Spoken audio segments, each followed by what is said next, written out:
आपने जरूर नोटिस की होगी। इस इमेज में कर्तव्य पथ पर सेना के एनिमल कंटिंजेंट के साथ दो ऊंट दिख रहे हैं। ये राजस्थान वाले सामान्य हॉट डेजर्ट ऊंट नहीं है, ये हैं बैक्ट्रियन ऊंट जो केवल कोल्ड डेजर्ट इकोलॉजी में पाए जाते हैं। इतिहास में झांकें तो इस ऊंट का डोमेस्टिकेशन लगभग 5000 से 6000 साल पहले मध्य एशिया में हुआ था। इसका नाम प्राचीन बैक्ट्रिया क्षेत्र से लिया गया है। बैक्ट्रिया एक प्राचीन ऐतिहासिक क्षेत्र था जो मध्य एशिया में स्थित था। इसका मुख्य हिस्सा आज के उत्तरी अफगानिस्तान में माना जाता है और यह अमू दरिया यानी ऑक्सस नदी और हिंदकुश पर्वतों के बीच फैला था। वहीं आधुनिक समय में बैक्ट्रिया क्षेत्र में उज्बेकिस्तान का दक्षिणी भाग और ताजिकिस्तान के कुछ इलाके भी शामिल किए जाते हैं। दोस्तों ध्यान दीजिए कि ऐतिहासिक रूप से बैक्ट्रिया सिल्क रोड के प्रमुख व्यापारिक मार्गों पर स्थित था। इस वजह से यह व्यापार और सांस्कृतिक आदान प्रदान का महत्वपूर्ण केंद्र बना। सिकंदर महान ने भी भारत अभियान से पहले इस क्षेत्र पर नियंत्रण किया था और बाद में कुषाण साम्राज्य के समय बैक्ट्रिया भारत मध्य एशिया संपर्क की रीढ़ बन गया। इसी ऐतिहासिक बैक्ट्रिया क्षेत्र के नाम पर दो कुबड़ वाले ऊंट को बैक्ट्रियन ऊंट कहा गया। इतिहास में बैक्ट्रियन ऊंट सिल्क रूट व्यापार का एक प्रमुख साधन रहा है। इसे ships of the silk road कहा जाता था क्योंकि इसी के माध्यम से भारत मध्य एशिया और चीन के बीच वस्तुओं, लोगों और विचारों का आवागमन संभव हुआ। लद्दाख क्षेत्र में भी यह ऊंट मशीनीकरण से पहले ट्रांस हिमालयन ट्रेड और कनेक्टिविटी का अहम हिस्सा रहा है। आइए समझते हैं कि बैक्ट्रियन ऊंट की खासियत क्या होती है। देखिए, बैक्ट्रियन ऊंट दो कुबड़ वाला ऊंट होता है।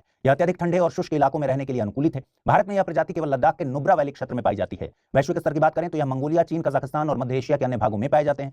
इसके दो कुबड़ पानी नहीं बल्कि फैट स्टोर करते हैं। यह कुबड़ भोजन की कमी के समय ऊर्जा का स्रोत बनते हैं। वहीं इसके शरीर के मोटे बाल या विंटर फर कोट इसे सब जीरो टेम्परेचर से बचाते हैं। यह भी इंटरेस्टिंग है कि यह गर्मियों में विंटर फर कोट गिर जाता है इनका विंटर फर कोट। बैक्ट्रियन ऊंट पानी के उपयोग में अत्यंत सक्षम है। ये एक बार में लगभग 35 गैलन पानी पी सकता है और खारे पानी को भी सहन कर सकता है। देखिए, बैक्ट्रियन ऊंट मुख्य रूप से दो प्रकार के होते हैं। पहला है जंगली बैक्ट्रियन ऊंट जिसे वैज्ञानिक रूप से कैमलस फेरस कहा जाता है। यह प्रजाति प्राकृतिक रूप से बहुत सीमित इलाकों में पाई जाती है और IUCN रेड लिस्ट में इसे क्रिटिकली एंडेंजर्ड कैटेगरी में रखा गया है। और दूसरा टाइप है घरेलू बैक्ट्रियन ऊंट जिसका वैज्ञानिक नाम है कैमलस बैक्ट्रियानस। यह मनुष्यों द्वारा पालतू बनाया गया ऊंट है जो मध्य एशिया और आसपास के क्षेत्रों में सामान्य रूप से पाए जाते हैं। इसका उपयोग परिवहन, भार ढोने और स्थानीय आजीविका के लिए किया जाता है।